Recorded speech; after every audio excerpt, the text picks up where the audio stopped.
Today with us is Swami Mahamedhananda ji. He is a monk of Ramakrishna order. Maharaj joined the mission as a brahmachari in 2004 and got his sannyas in 2014. He has been involved in the value education activities for the last 2 decades. Maharaj served Ramakrishna Mission Vidya Mandir in Havra as a hostel superintendent and then joint controller of the examination.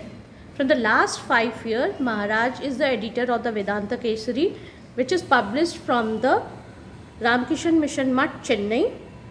Maharaj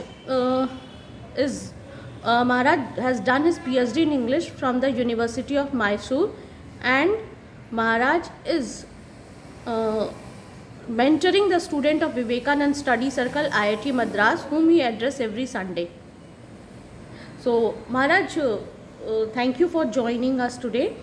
My first question is, why people, those who are leading, especially you, those who are living, hip hop lifestyle, trendy lifestyle, modern, they should come to Swami Vivekananda.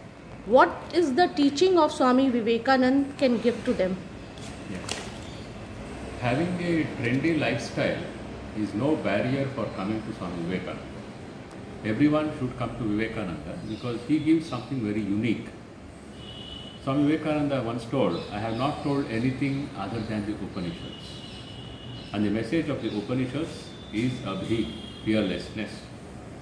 So Swamiji's life and teachings can be put in one word, that is strength. Swamiji says, strength is life, weakness is death. Any kind of weakness is death. And Swamiji manifested strength in his life. And his teachings also teach us the same. And who doesn't want strength? Especially the youth, they need strength. There are 3 kinds of strength. The physical strength, mental strength, and spiritual strength. We need all the 3. So Maharaj, what is spiritual strength and what is mental and physical strength? I mean, usually people get confused with the spiritual power and the other mental or other intellectual power. Physical strength we all understand, keeping the body fit with regular exercise and good food. Mental strength is the ability to control the flow of our thoughts, not to be lost with the thoughts, but to have control over thoughts. And it also includes having an intellect, a buddhi, which knows what is right, what is wrong. That is mental strength. It also has this aspect of willpower. We may know many things, but if we don't have the willpower to put it into practice, then that is a weak mind. So, ability to control thoughts, that is control imagination, ability to have a discriminating power, so that to know what is right, what is wrong, and ability to have the power to implement one's decisions, that is willpower. All this constitutes mental strength. Spiritual strength is a little different aspect of human personality. Spiritual strength I will explain again later. It is manifesting our inner potential, our inner talents in a way that it helps me to rise, evolve from the animal to the divine. That is spiritual strength. One of Swami Vivekananda's definitions of man is a compound of animality, humanity and divinity. Animality, humanity, divinity. Pashutva, Manushatva, Daivatvaka, Sammishrante Manush. So rising from this animal to the divine is what we call spiritual journey. So spiritual power is gradual control, increasing control over the lower level of manifestation. The animal, I have controlled my animal tendencies, that means I am growing spiritual. I have controlled my human weaknesses, that means I am growing spiritually. And finally, when the mind becomes pure, the inner truth stands revealed, that is spiritual strength. Now all these 3 strengths Swamiji manifested, and his teachings, especially his lectures and his letters, they teach us to do the same thing. Now we should remember, strength can be manifested in a negative way, like for example Duryodhana. He was very strong king, very strong warrior, but it was a negative manifestation. What Swamiji teaches us is how to manifest strength in a positive way, which is good for me and good for society. This is what youth will learn when they read Swami Vivekananda. Okay, Maharaj, what is Vedanta? Because it looks very heavy word.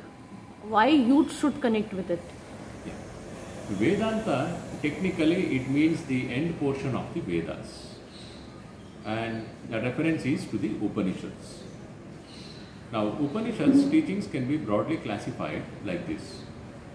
The Upanishads is the discovery of scientists whom we call rishis. The rishis were scientists. Rishi is, meaning of the word rishi is one who sees, drashtara. He sees the spiritual truths.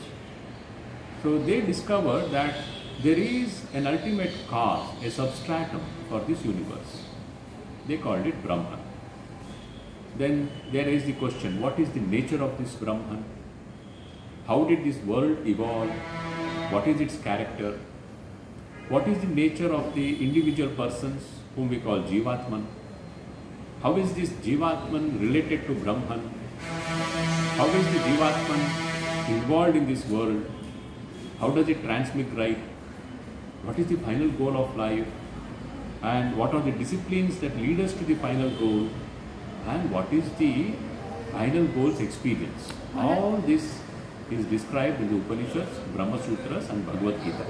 These three are called the foundation texts of Sanatana Dharma, Hinduism.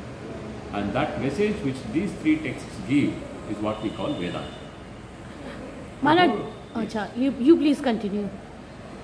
This can be explained in a deeper way, in a simple example. Anyone who is interested in understanding Vedanta through an example, this will help. The ocean, deep in the ocean, it is said to be standstill. In that ocean, suddenly there is a wave. Now, the ocean and the wave are one. The ocean and the wave are also different. One in the sense, it is the same energy which was potential in the ocean, it has now manifested as a wave. It is kinetic energy. Maharaj, I would like to interrupt. A person who is studying law, or a person who is studying accounts, or someone who is trying to be a doctor, studying medicine, why, this ocean wave technology, theory, how does it will help them? How does they will connect with it? This is not specific to any profession. It is a discovery of this universe by our ancestors. Anyone who has a scientific mindset, he should be open to understand what did my ancestors discover. And they discovered this not in 1 year, over centuries. And it was not the discovery of one person. Hundreds of scientists together, they discovered this truth of what is this universe which has manifested. And this discovery is not through some laboratory outside, it is from inside. Nature has two dimensions, outside and inside. They went inside very quickly and they discovered the truths by understanding the subject. There is this outside world object, there is this inside person who is seeing it, he is the subject.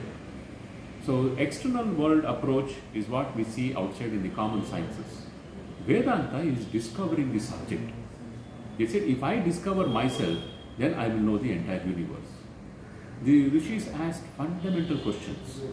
One of those questions is this: what is that knowing which everything else is known?